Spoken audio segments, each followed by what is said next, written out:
Hello, everyone. Welcome to Inside Infinity, episode number 34, recorded March 10th, 2014. We're doing things a little bit different today. As you can see, I actually have a little bit of sunlight coming through the window. I'm trying to make it look more like Jason's time. We're recording this show a little early, so you may not be watching it live, but we hope you're enjoying it after the fact, audio or video. So with that, let's go and get things started. Jason, my co-host, how's it going, buddy? G'day, mate. Second week in a row, my green screen not working. Thank you for pointing that out, everybody. We'll get that working in the next few weeks one day. We'll see. They did point that out last week, didn't they? Yeah. Oh, well. That's just our observant fans. What can you say? It's like a behind-the-scenes couple of episodes, that's all. There you go. See how the magic happens. We'd rather have you all smooth and high frame rate as opposed to non-green screen if those are only two options. Yeah, beautiful. Cool. Well, have you had a good week?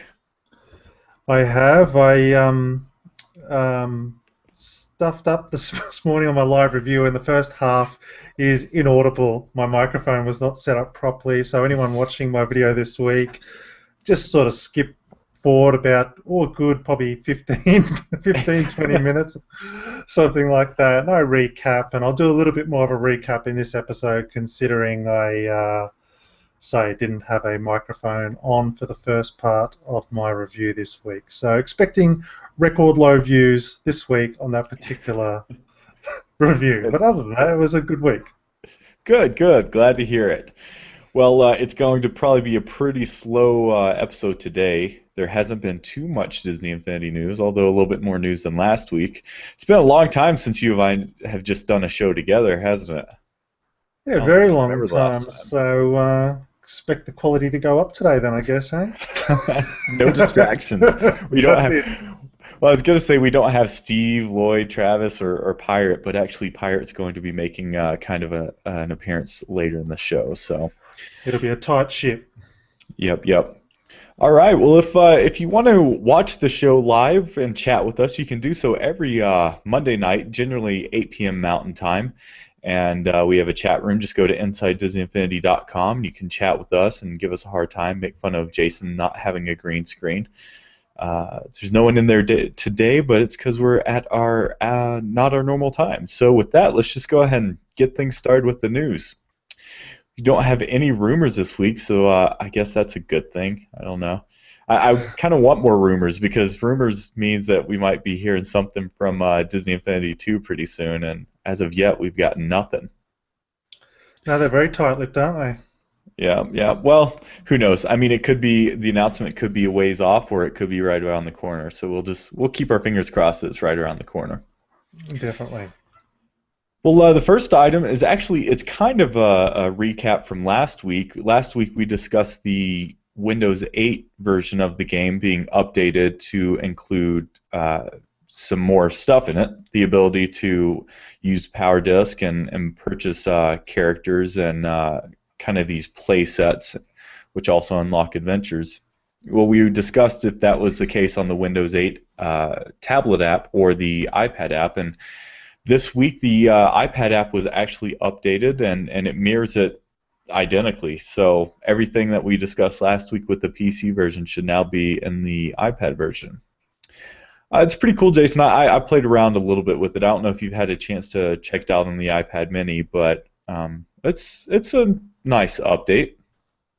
Yeah, I think so. As I said, I just think it's amazing that they've put forth the idea that they are open to the idea of separating the toys from the actual in-game characters and power discs. Even more surprisingly, it's still just the texture discs and stuff, and it's not the actual modifiers, but right. It's not the point. It doesn't matter what's included or not included. The point is they've clearly made the move to go, let's create an option for a completely digital-only version, which is cool, and I'll talk about that a little bit more in our feature later on in the show. But it is interesting, and I did get a chance to see it, and it looks looks fine. I guess it's good for those that don't have the option. And really, I mean, it's not that cheap at the end of the day, isn't it? You could be slightly cheaper considering the quality of the Hmm.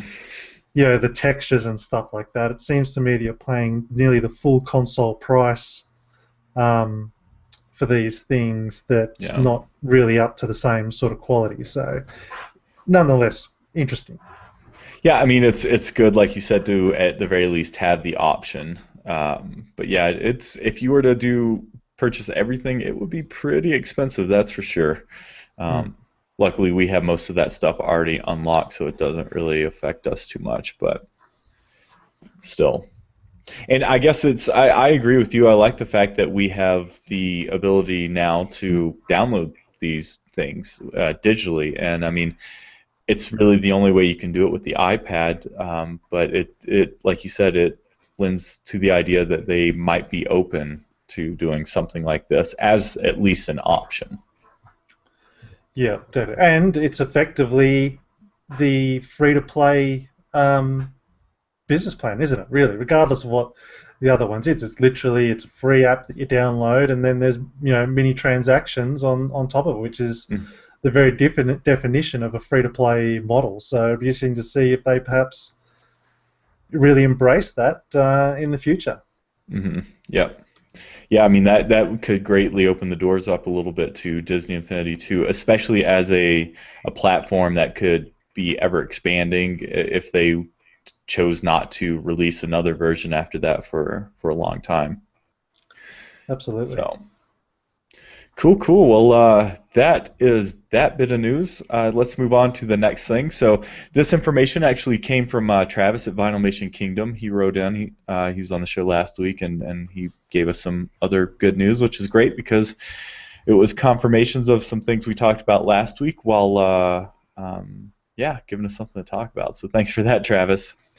So we discussed, I think, last week about the Crystal Buzz being released at the end of the month. Well, it looks like Toys R Us is getting a standalone Crystal Buzz March 28th in Canada, so I'm sure Lloyd will be happy about that. And then March 30th here in the U.S. And that's the 30th date isn't confirmed here for the U.S., but it's a pretty good educated guess. Jason, have you heard any news about these coming there to you in Australia? The Buzz No, standalone. we've got Buzz standalone, don't we? I think we've already got Buzz standalone. Do you? I think so. Don't Okay. I? Hang on. I, Yeah, no, I I've got it. It's up there. We've already got oh okay. I it's it. bad when you can't remember because we got it in the Race to Space pack, so we have them. But um, Yes, yeah, no, ours we is individual. Ours has always been individual. I don't think we got that Race to Space pack. okay, okay. Well, lucky you. So at least you don't have to worry about a release date. But lucky for those that haven't picked them up yet, don't have to get a duplicate Lightning McQueen. Next up, Elsa and Anna should be appearing tomorrow as a single retail wide, or yes, as single figures retail wide here in the U.S. So that's March 11th. If you wanted to pick them up individually as opposed to the Frozen Toy Box pack. Not sure why you'd want to, but there you Yeah, go. I both of these figures, I love them. Anna, I think, is my favorite. I don't know why. I love her grappling hook, but Elsa's a really cool looking figure too. And yeah, you want them both. I mean, I guess if you wanted to maybe save a little money on the power disc, the Frozen power disc, because they came in, I think, Series 2. So, And for Australian listeners, JB's listing the Series 3 power discs and the what do you call it? The Phineas and Ferb pack, or whoever it's in it. Um, Phineas and Agent P pack for the 10th of April. cool. So you'll be getting those soon too. We get those, I want to say the 1st of April. Okay. And Disney Infinity's on sale at the moment at EB Games, I believe. They've got figures as low as $9. Wow. That's all. That's the So cheapest I've seen it. I think 999 is the cheapest it's been here. yeah, so they're not all on sale, but quite a few of them. Looks like a lot of the first run series are all down to $9. So probably worth going in and snapping them up. if you haven't got them already yet. Absolutely. Cool, cool. Well, Jason, my friend, like I said, short news week this week. That's anything else you heard of Disney Infinity news wise? I'm just looking. EB Games got the individual packets of Agent P and Phineas also listed for the 10th of April. So it looks like we're going to get the double pack and the singles at the same time. Nice.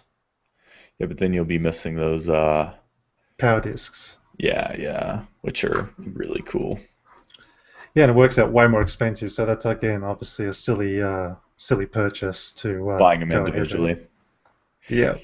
Yeah, I mean, I guess if you got those as like a gift or something, it makes sense, and you just wanted to fill out the set. It's a nice option, but yeah, if you don't have any of them, it makes sense just getting the dual pack.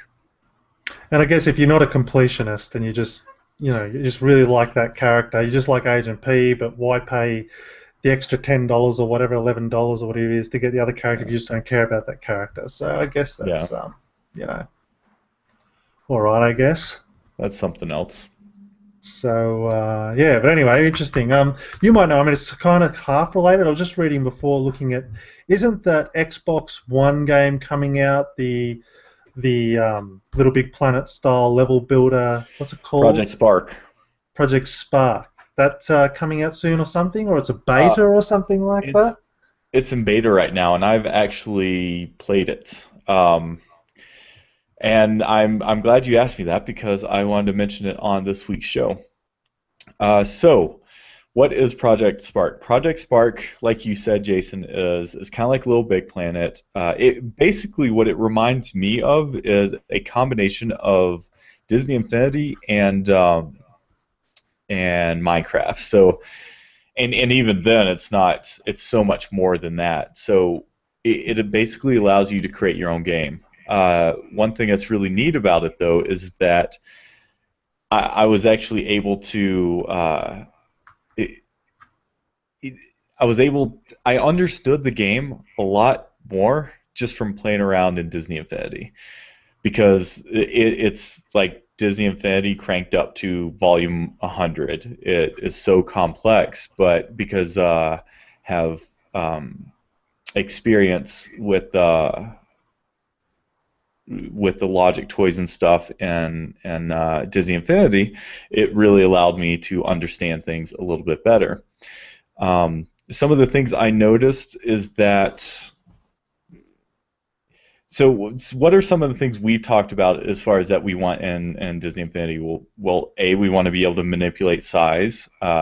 We want to be able to not be restricted by terrain. We want to be able to create text and pop-up bubbles and signs. Every one of those is something we can do, or you can do in Project Spark. You can create the tutorial level it takes you through shows you how to build an environment. It shows you how to create enemies and add the AI to those enemies. It shows you how to create a timer to show you how long it's been since you've been playing this level that you built, and then it walks you through like an end screen, like okay, you reach the objective. Once you touch the flag, it fades to black and says game over. Congratulations, you did everything. So Cool.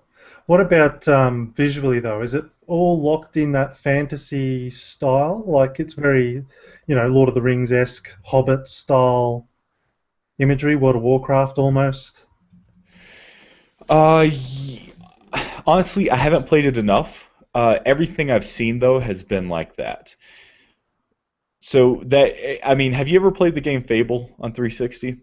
No, no, no, well enough though. Sorry, Jay Carguth is in the chat room. Uh, he says he likes my shirt. Um, I'm just making sure he's not watching last week's episode. Right. uh, I'm sorry, what did you just ask me? No, you were asking me about Fable. Oh, yeah, yeah. Have you ever played it? No. Okay, well, the art style looks like it was ripped from that game. I mean, it looks like you can recreate that. But you might be able to change that because you can download different texture packs, different world packs with different assets. And although I haven't seen them yet, A, it doesn't mean it doesn't exist already, or B, it's very much in open beta. And I mean, it crashed on me a couple times even when I was playing it. And yeah, so. But yeah, Hmm. it's sweet. I mean, that's all I was thinking about was this is what Disney Infinity 2 needs to be. And it's not going to be. I mean, this was so complex. You had to snap stuff to the ground. It's well, you're a programmer, so there's flags. The, but one thing I really liked how they did is the more complicated your programming went or your code went, you it presented it to you in a very friendly way for someone who's not a programmer. I'm not a programmer. I have a very basic understanding of it, and they do things. If you're still working on the same asset, so let's say you're creating a path for an AI character, it gets to this point and you have to end it and then you have to start it again. But because the way it works is you have to actually put it on a new page, and they call them page and books. And it's presented in a really interesting and easy to understand way. And that's something I really, really loved. But for everything we've talked about in the show, it's what you want.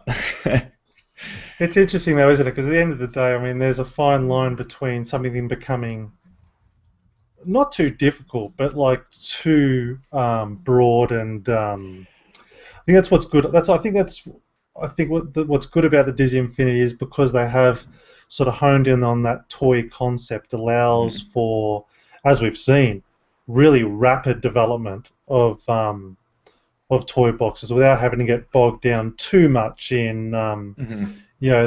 that other stuff. And like even though because I know that's got like a full on like terrain editor, doesn't it, where you can just like add mountains and all that sort of stuff. And to me, I mean, that's kind of cool, but that would, in Disney Infinity terms, would take away from that toy feel. I still think there's Yeah. something really cool about using pieces and blocks and assets and throwing them together like you would in a free play situation, and does Yeah. allow for this really cool toy, crude look almost, I guess, but still feel inherently in that Disney universe. But yeah, still, I think that's cool. It's just interesting to see how many people actually invest because it's probably going to be similar. I mean, obviously, I'm sure they've got much more sharing capabilities than what Mhm. Infinity has as far as sharing your levels, but it will be interesting to see how many people actually delve in and make really interesting worlds. Because at the end of the day, there's something about having the franchise character to play with, if you know what I mean. There's something far more interesting and engaging to go in and play a Toy Story level versus some just random level of an unknown Yeah. character in an unknown story universe. You know what I mean? Absolutely. Yeah, actually, you brought up a few good points. Let me see if I can touch on those a little bit. So the first was, although the game is presented very well and it's digestible, I think for something like Disney Infinity, although I'd love to see some of the features, I think it's too complicated for Disney Infinity. Not to say that Disney Infinity fans or customers or kids playing the game, they're smart enough to use it and use the robustness of the tools. It's just like you said, it seems a little bit out of place. It does take away from kind of that toy feel. But I think that the thing I liked the most was the programming options you had, because that you could use those things in the current incarnation of Disney Infinity. You know, being able to create paths for characters and signs and specific goals, and then notifications for those goals. So those are the things I think that would really work well and carry over to the game. Um, so yeah, yeah, That's something we never discussed before. Actually, I can't believe we hadn't thought about it. The idea of creating paths for characters just seems pretty cool to have more finite control over where they go and when they start and when they stop. Hmm. Yeah, I mean we have marching orders, but that's just a single direction, and they just keep going They fall off. until yeah, Well, yeah, until they fall yeah. off, walk to their death. Yeah. So Jay Carguth in the chat is saying his kids are impressed with the game. Um, and I mean it's very impressive. Let me describe some games that I've seen recreated. I've seen a Flappy Bird clone, of course, Of because that has course. to be in there. I've seen first-person shooters. I've seen uh, unique RPGs that have actual leveling in it with an XP system. I've seen like monkey ball type levels where you're rolling a ball through a level. I mean, it really is anything you can think of with a certain aesthetic parameter that you have to work within. And I mean, it's not if you're a programmer and you've been developing games all your life, then you can do a lot more than this. But this is definitely uh, more appealing to a mass audience. And have they So. been forthcoming with what their pricing model is? Like, is this going to be a full-blown $60 retail game like Infinity with then DLC downloadables or what? So that's the big mystery to me. And I should probably also preface this is I only spent about an hour with the game, and a lot of that was a tutorial, so I haven't gotten a chance to really get in there and play too much. But the pricing model is what really scares me. I think it's a free-to-play model, which on the surface is okay, but I think there's a like you pay for time. So it's like you pay in 30-minute or hour-long blocks. Not only to create, but also to play other levels, and that the playing part is really contradictory to me, if that is in fact the case. And the creating part, I mean, that's like the perfect scenario for Microsoft because it takes for freaking ever. How long does it take Oh to yeah, create totally. something in Toy Box? If you get Yeah, halfway done with something, you're just going to keep paying because you got to finish at that point. So that sounds ridiculous. yeah, yeah, I really hope I'm wrong about that. And is this an Xbox One exclusive, or is this coming to the 360 as well? Xbox One and Windows 8. So the Ah, cool thing about that, or like Disney Infinity and the apps, you can create for both, and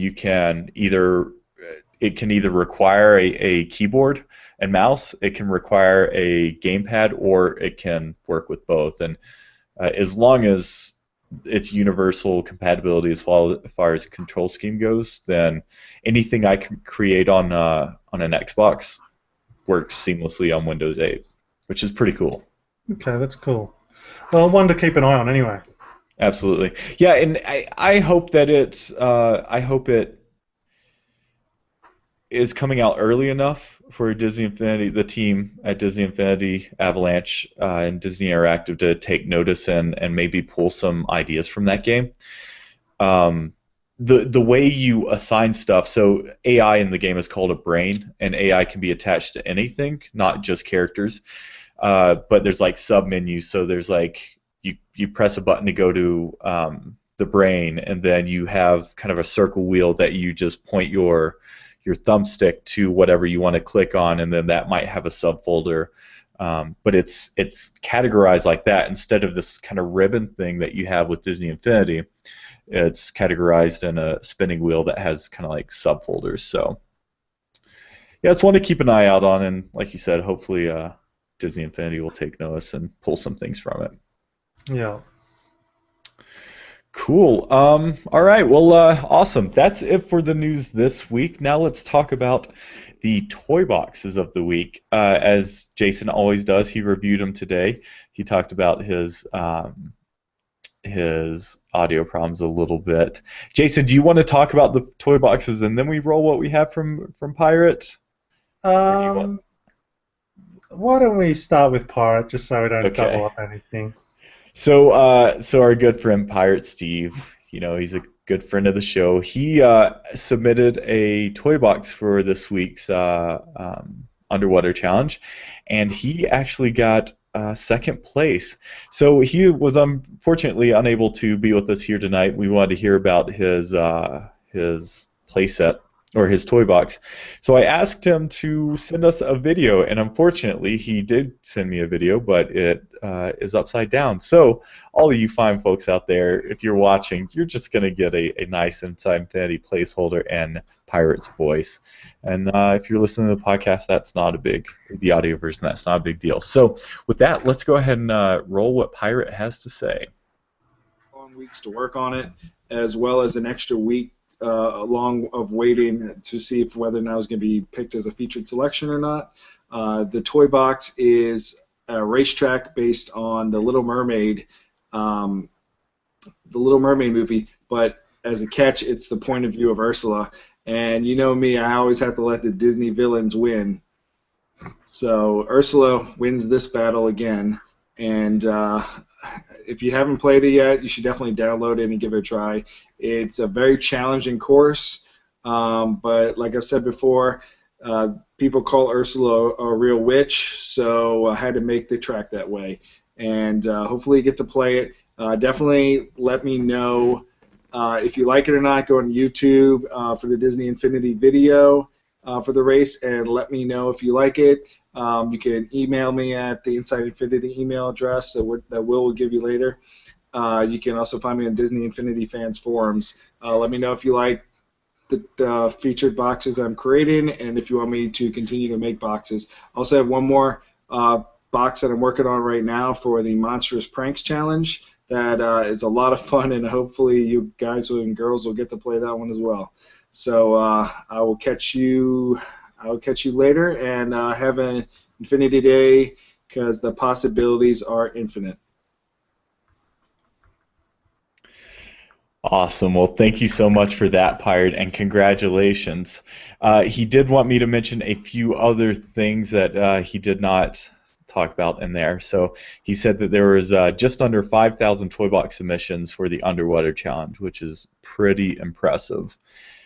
Jason, before show start, he actually got to take a look at your live review, and he sent me a text right before show start, so I'm going to read that to you right now. He said, to tell you that Disney Infinity must have resaved his game after playing it, because you got spawned at different spot than the starting line of the race, and one of the super cams for the main jump also appears to be broken after their resave. So, yeah, when I played it, I don't know if it was the same for you, Jason. When I played it, I was not. I had to spawn as a Cars character because I couldn't. I think I was spawned in the wrong spot, so I couldn't find anything. Yeah, I couldn't find a car or anything like that, so I ended up doing it on. I started off on the pig from Monsters Inc., whatever that was, and then can't remember. I lost him, and so I just did it on foot for the rest of it, and then finished off with a bit of Dumbo.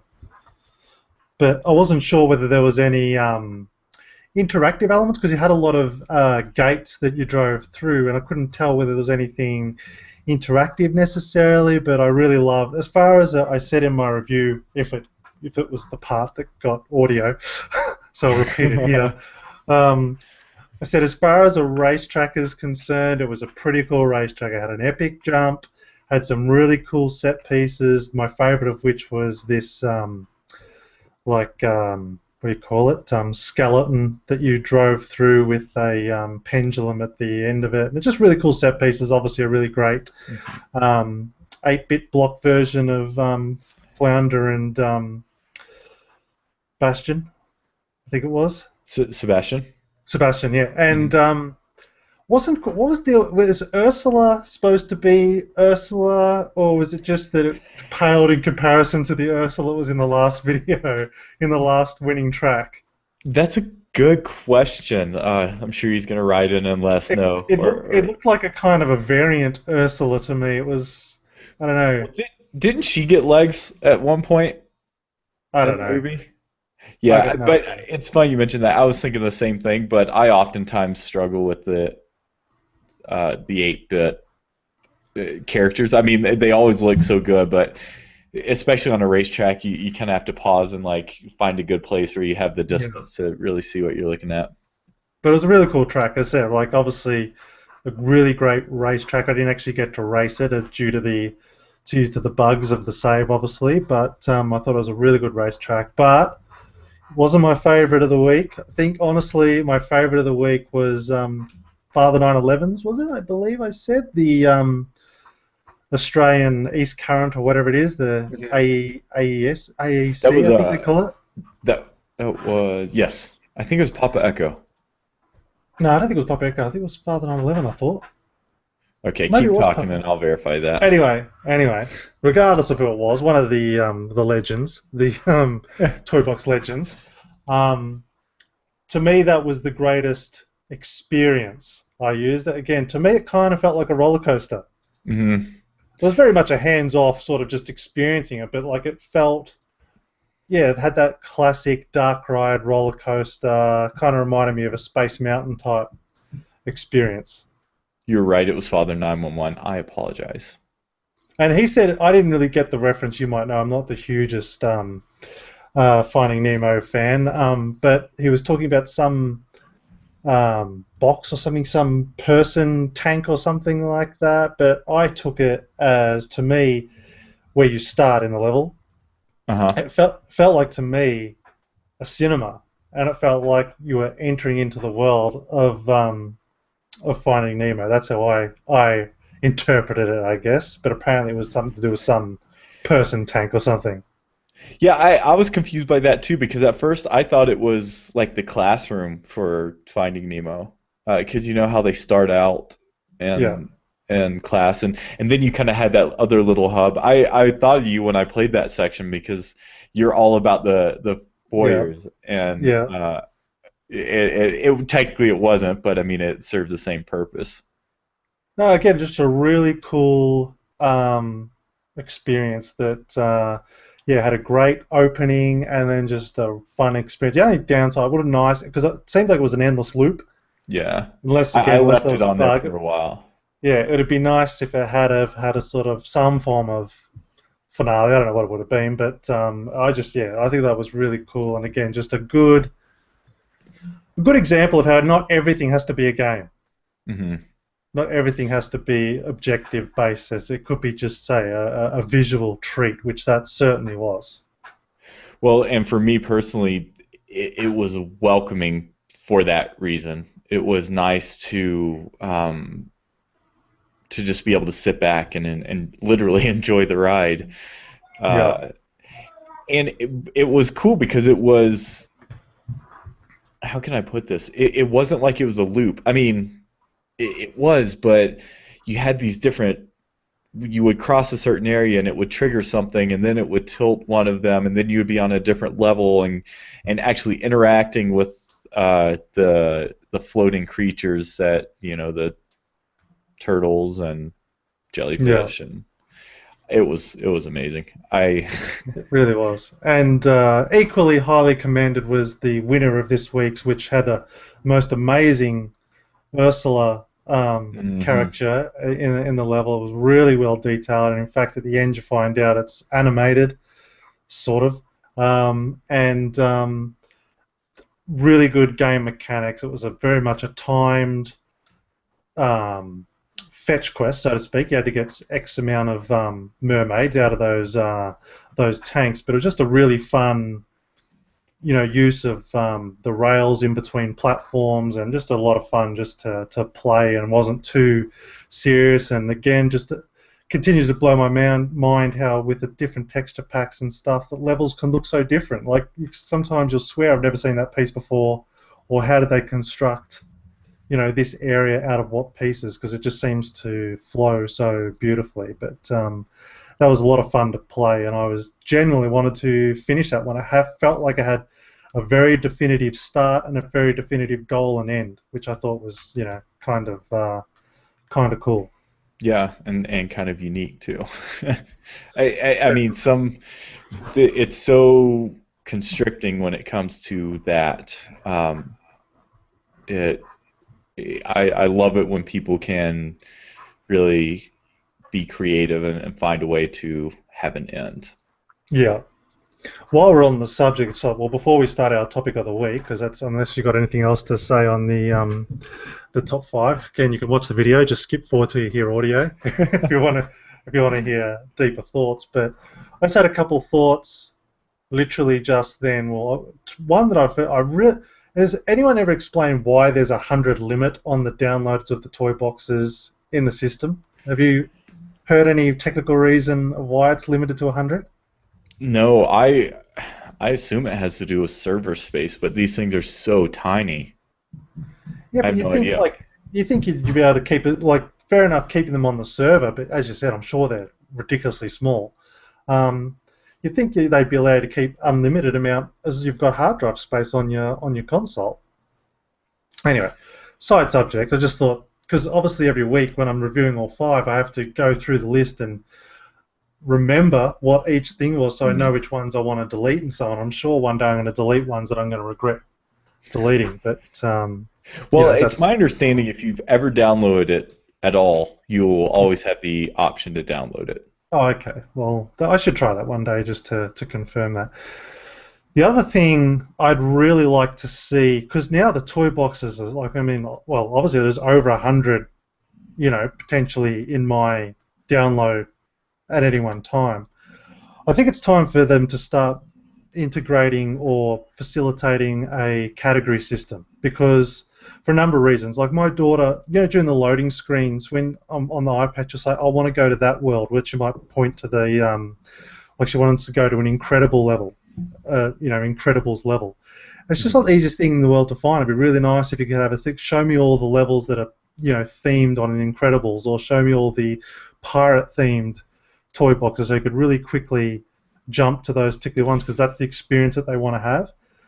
And also, I'd like to see some form of difficulty rating because some levels are obviously highly intense, like really intense battle arenas, that are just too complex for her to do. And ultimately, all I hear is this endless cry of "Dad, I need your help! Dad, I need your help!" It'd be really nice if there was like a preschool or younger ages 3 to 5 level rating that as parents we could easily go, beautiful, I can chuck this on, it's going to be a simple arena that they can just shoot people, there's not going to be any difficult platforming or any of that sort of stuff, if you know what I mean. I think that'd be really helpful, again, as parents who are sometimes downloading these toy boxes for their kids with no idea of what's in them or how difficult they are, and the content short other than their description. That's interesting. So would that fall on the heads of Disney Infinity, or as would it fall Oh under yeah, the for sure. response? While they're maintaining the selecting of the top five, it would definitely be up to them to categorize it to difficulty and the content of which. I mean, technically, if they just went whatever the default, I mean, it'd be good enough just to have whatever the theme disc is, you could label as that automatically. It would just be up to them to then rate it age-wise, I guess. Hmm. Again, because just there's a lot in there now, and it's like you don't want to have to scroll through every name, read the description, and try and determine it yourself. Like, oh, well, what's this one Yeah. type thing. I mean, I guess it's got the little thumbnail there, which I think is dynamic. I think it's updates to show briefly what the content of the level is, but still, it's not the point. You just want to be able to group it and go, just show me all the Incredibles themed toy boxes so I can choose one of those, like refine my selection from that rather than a full list of 100. Yeah, because that's a lot to go through. It is. And unless you're paying attention as you play it the first time, then it Particularly would since, I be. mean, I've seen them all. I've reviewed every one since day one. So at the very least, I know from the names and descriptions, I've got some recollection of what they were. But if you're someone that's just bought the game today on your iPad, you've got 100 different descriptions you've got to read through to find the particular type of Mhm. game or level that your child wants to play. If they've only got the Frozen figures, then you probably only really want to play them in Frozen themed levels. So but anyway, that was just a thought I just That's had because it's a frustration that's come to me a number of times because she's constantly, I want an Incredibles level or I want to play this kind of level. I'm thinking, great, I've got to scroll through this whole list and find one and then download it to find it. And it takes forever to load on the iPad too, forever to load, and then it'll finally load and you go, oh great, well now this one's too difficult, so now I've got to go yeah. find another one. It's not very intuitive at all. Well, it doesn't But help anyway, too that touch controls is difficult. That's one thing I'm really hoping for with this update, and I was really hoping. I feverishly refreshed the update when I found out it was coming out because I wanted to see if it worked with the iPad game controllers, and it does not, unfortunately. So, Is there an official Apple iPad game controller, or is it they're all just third-party things? uh, third party, but they are licensed, so they're officially licensed controllers, and they're Yeah, an arm and a leg. They cost so much money. So it's Apple I have a little products. trick I'm with not surprised. that to make it cheaper. Um, but anyway, you want to share that to the listeners? How to Well, get a cheap?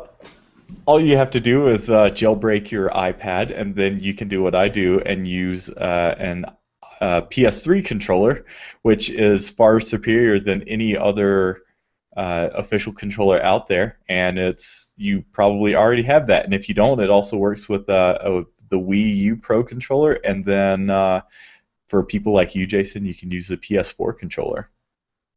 Good to know. I So just wish I had got the iPad Mini Retina so that the game Retina. actually ran at a decent speed. But Oh, no matter, cool, no matter. cool, cool. So anyway, let's move on with the topic of the week. Yes, sir.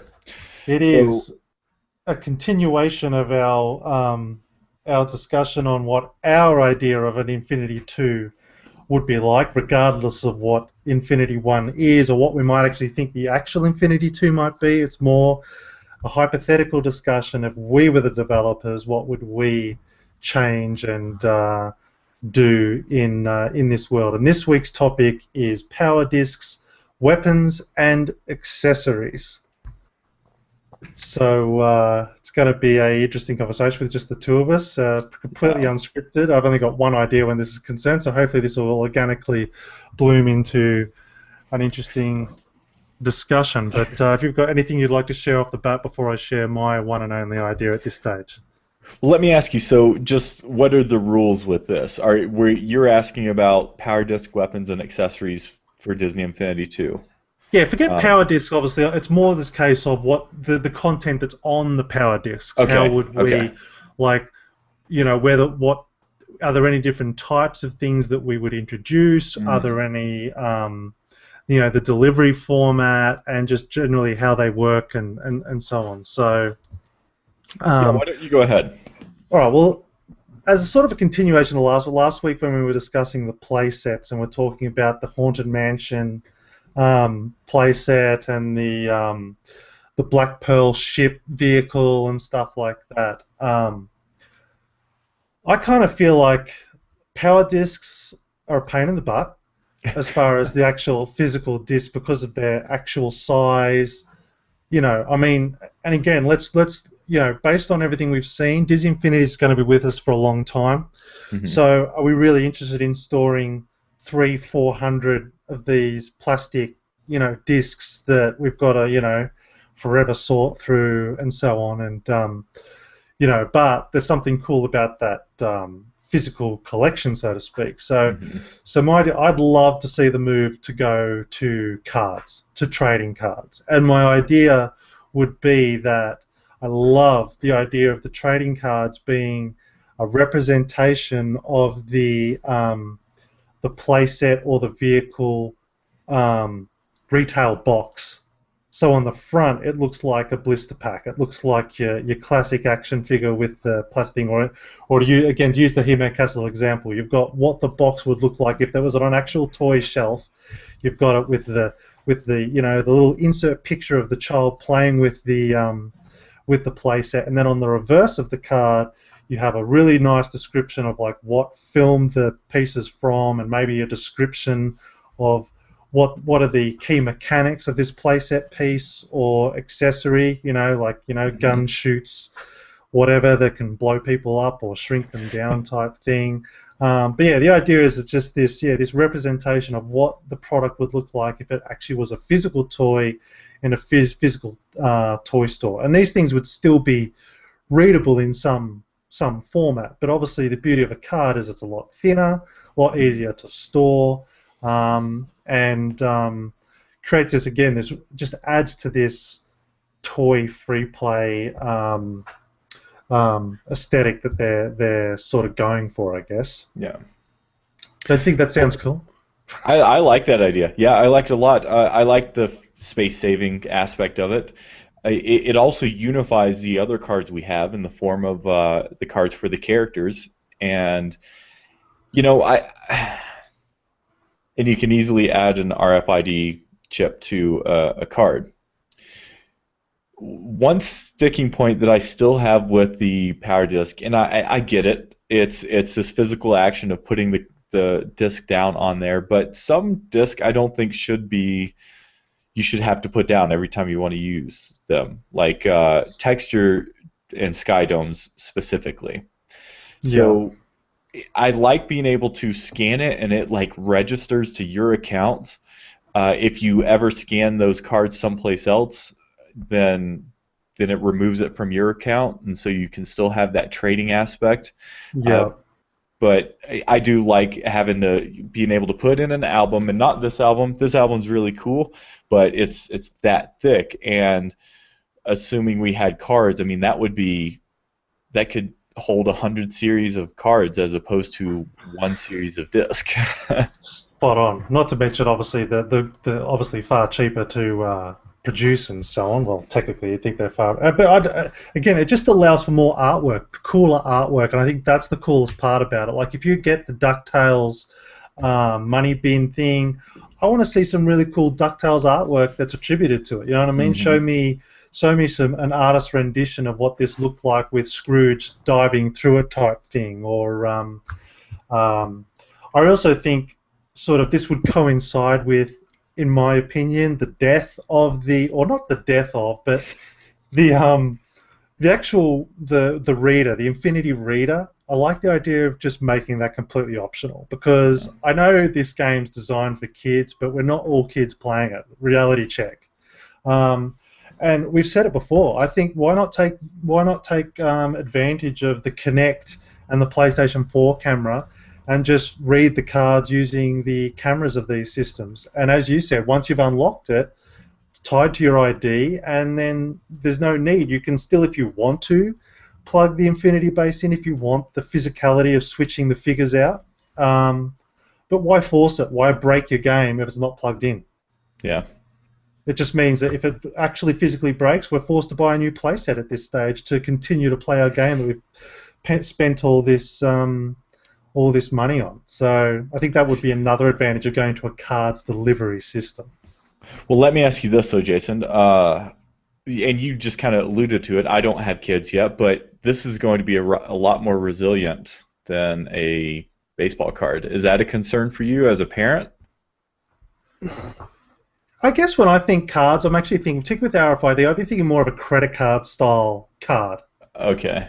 So not a not like the card trading game. card. Go for more of a credit card, a thicker. So there might only be like three or four in a booster pack or something. Yeah. But yeah, it'd be definitely cool. Like I remember when I used to collect cards way back in the day. I was never into the basketball. Well, actually, I did buy the odd basketball cards, whatever. But it was always cool when you got like the hologram cards and stuff. I remember we used to collect X-Men cards and stuff like that. You'd always be looking for the hologram card, and those were the cool ones. And I remember I used to play a lot of trading card games. One of the cooler ones I played was the Dragon Ball Z trading card game, and that had like this MasterCard that was like a credit card type thickness. It had a slider on it where you kept your rules and like kept your score on and stuff like that. So it doesn't have to just be a plain old card, I guess the point Hmm. is, and it can be somewhat durable. Yeah. Um, Again, for me personally, it's just the idea of letting the artist go free and go, man, if I was designing a box for this playset piece, what kind of cool art, what would it look like in the real world, so that you can feel like when you purchase this, cards like, oh, cool, check this out, and it's just like the experience of opening it up is like, you want to see the animation when you scan the card. You get an animation of this digital box that you can spin around and then open it, and out comes the playset piece, and bang, there it is for your use in the toy box. That's cool. I dig that. I mean, these are so limited for a few reasons. One, it shows the property that it comes from, and two, it's kind of a descriptor of what it's for. But it's this. I mean, it's the size of a quarter, and and I would love to have, as someone who's like you, Jason, who is interested in artwork, especially when it comes to Disney stuff. It'd be great to have the opportunity to expand that a little bit. Totally, and that's why that's why I photograph all my figures before I take them out, because I can't afford to buy two of every figure. And it would have been really cool again if they had taken that road and go, yes, it bought the Mickey Mouse action figure, but here's the digital representation of what it looked like in its box that you can fully explore in game, and then it's almost like, you know what I mean? So you can almost get that experience of taking the character out of its box, but every time you finish with it, it goes back mint condition back in its box, of, you know, looking exactly like the same day you bought it. That's why I do. And again, eventually they'll go up on our site, but I've got 360-degree shots of all the figures in their boxes, so that eventually we'll be able to scrub them and sort of get an idea of what they look like on launch day in pristine condition with all the, you know, stuff intact. That's why I did it, for that preservation, that toy preservation side of me. Awesome. Yeah. Jay Carguth in the chat room says he loves the idea of the hologram cards. That's exciting for him. That'd be. That's it, and like just make the super rare cards holograms. Just make it exactly like trading cards, and it'll sort of tie into one of the topics we're going to talk into in future weeks. Is what kind of things we could do to make Disney Infinity increase the collectability and trading side of things. So we'll cover that in a future topic. But that's obviously one area where I feel a trading community could be a lot bigger, because Disney would be able to afford to create a much wider variety of cards, so to speak. Because you could bring it right down to, and this is something we can talk about now, is like, you know, outside of just weapons, vehicles, and thingos, like they could bring it down to like things like trees and so on. Attach unique trees and fountains and all little pieces like that they could attach to cards. Effectively, like what the toy box is. What is it? The spinner. You know, the things you got the spins for. What was that called? Crap. What's it called? Yeah, that thing. The toy vault. So effectively, you could assign a card to everything in the vault. You can still have the vault, but I'm just saying you can have equally as much stuff outside of the vault that is attached to accessory cards. Yeah, I dig that. I like that a lot. Yeah, I think that's cool. One thing, and it's kind of what we're talking about, not technically, but I feel like it plays into this conversation. So, Full of Gunk, longtime listener but new to the chat room, he said he really wants them to expand the Magic Band unlocking, and his example is say he goes to the park and he goes to Space Mountain. Well, his Magic Band reads that and unlocks the Space Mountain playset. I think that's an awesome idea. Something I haven't thought of. To keep it completely accessible, though, and not lock anyone out, maybe we could also have these discs or these cards that potentially could be slightly cheaper to make than the Power Disc, and have those available at different attractions that could be bought specifically at those attractions, or given out for certain special events and stuff like that. I totally think that's the key. And obviously, for something like that, you have to go to a DLC or at least patch updatable model in order for that to really work. But I really love the idea. I mean, I don't think, correct me if I'm wrong, a whole area they could get into is like clothing accessories stuff. Like you could have exclusive, like unlockable Mickey ears that any character could wear in the game that again are tied to special events, and you know glow with the show ears. Exactly, exclusive D23 ears that you can put on your character, and if you were the only one at that event, then that's immediately noticeable by when you're seen in other people's videos or on when you go into other people's games. Like, oh, how'd you get that D23 Mickey ears on Buzz? I think that'd be really cool to go to that clothing accessory side as well. Absolutely.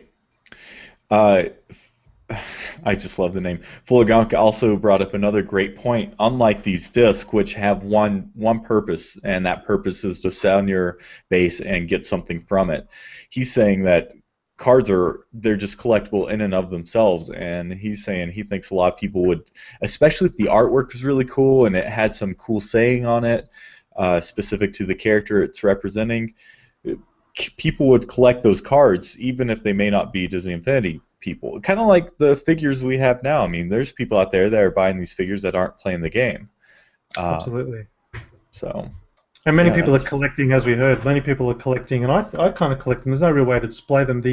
As you said, the cards with the web downloadable, code on them. Yep. Again, perfect place for them to put the original art or a picture of the original box that character came in, which again kind of makes it unique because if they, for whatever reason, and I can't see how they don't have to do this, if they do a second print of the Series 1 figures, you would hope that it would be a slightly variant box, and hence you would have different artwork on your card that has the web redeemable code on it. So again, you've got some way of defining that, no, I was there, Series 1, print 1, here it is. Well, and that's not abnormal in toy collecting either.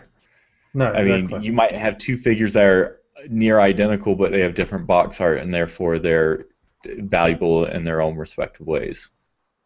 It also creates a place where I would sort of, attribute a lot of characters on cards that don't necessarily require the whole figure. You know what I mean? So like the villages, effectively, but let's make detailed villages. You know what I mean? So maybe you go, I don't know, what's a sort of a semi-obscure, like Mr. Potato Head, for instance, from the Toy Story set. Maybe let's just release him as a rare card unlockable. That may not necessarily mean he might not be playable, but he's a very high detailed villager that you can still accessorize with different clothing and stuff like that. I mean, I would personally, if it was my game, I would make him playable. But again, just to push more of it, because there's such a wealth of characters available, and like just some of them are just flat out not going to get, the attention to go to the trouble of making a figure for them, and it's going to delay them for. I think we heard, didn't they? Wasn't it like a 6-month process or something to take a Infinity figure from conception to being ready to produce? Yeah, it's something like that. It takes a while.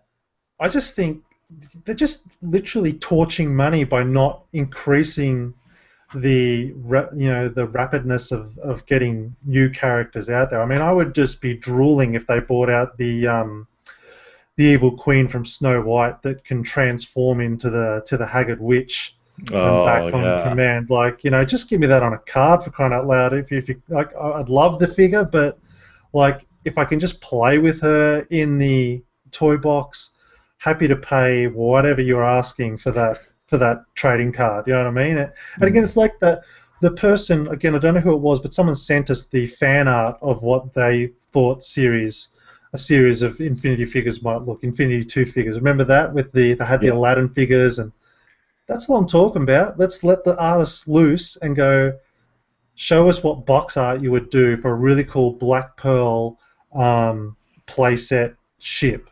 What box art would you do for that? That's kind of cool.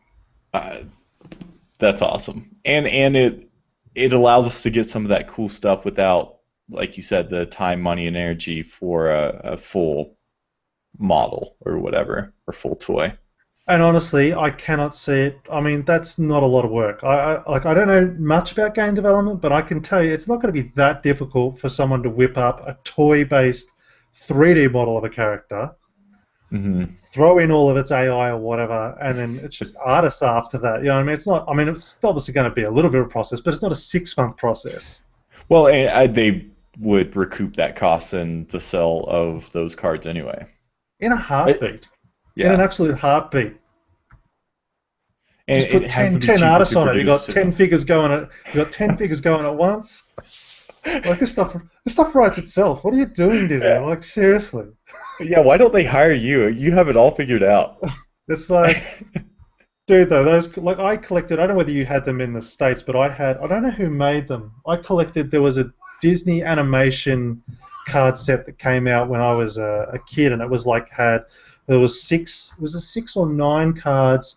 It was basically 9 cards per story, and there was a whole prism set that came along with all the famous five and a few other main characters had a prism cards, and then there was gold plated type, looked like gold cards of the famous five as well. It was just a collectible card set, and but the point is, it was really cool collecting. Each of the cards told the story of the, say, Snow White or whatever. So all 9 cards would tell you the full story of Snow White.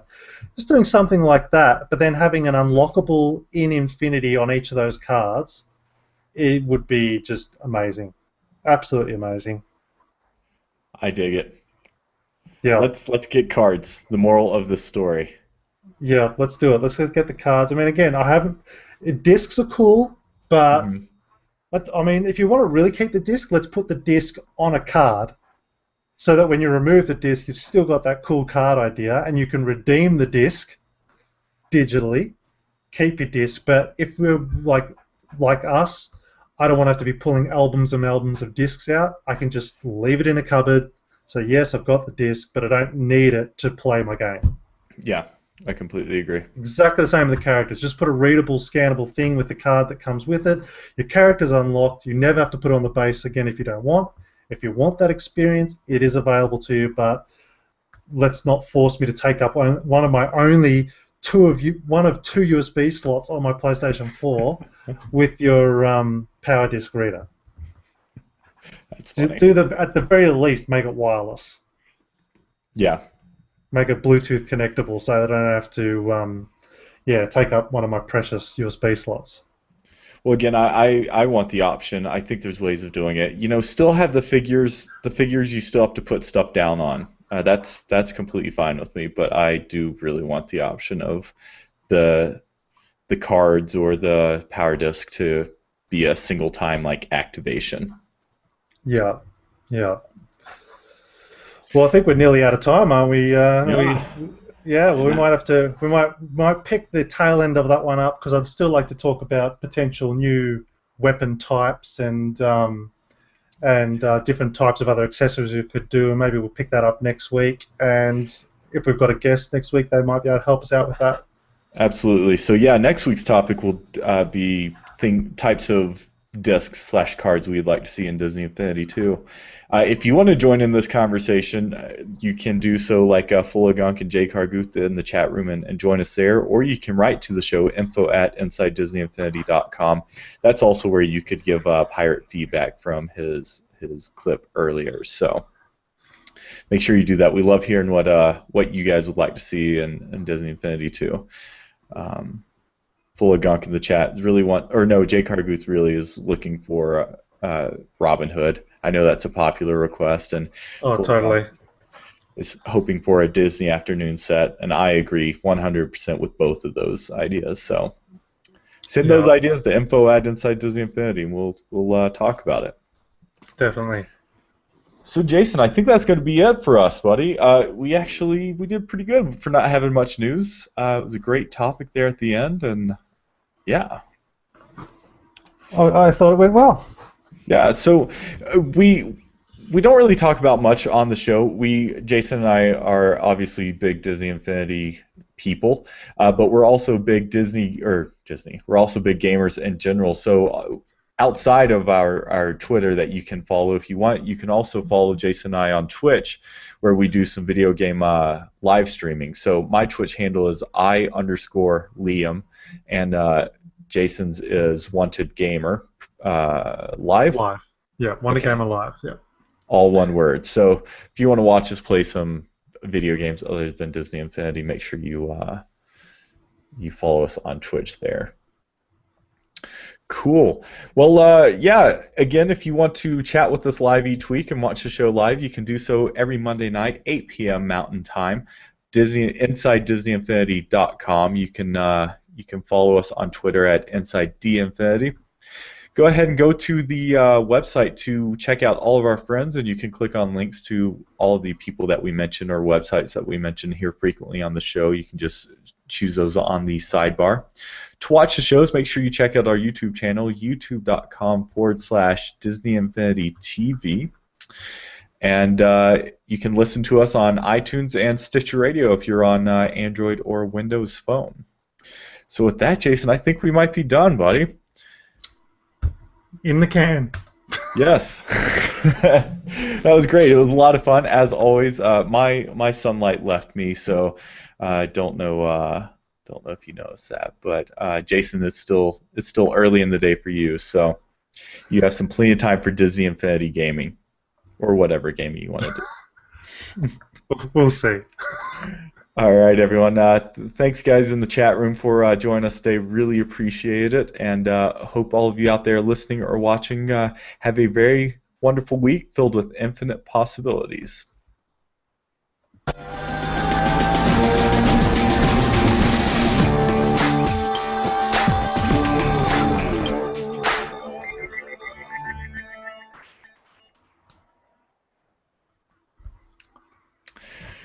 Cool, buddy. That worked out well. It did. We got there. We filled the hour.